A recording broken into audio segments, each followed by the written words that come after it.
deve estar perguntando por que eu fiz isso. Acho que eu vou estar botando uma foto aí nos comentários mostrando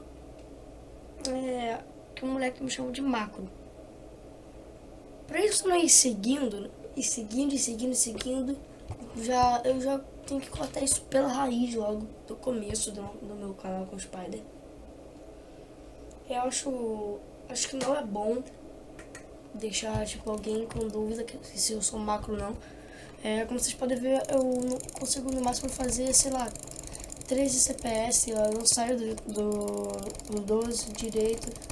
Eu mal consigo por 13 normalmente.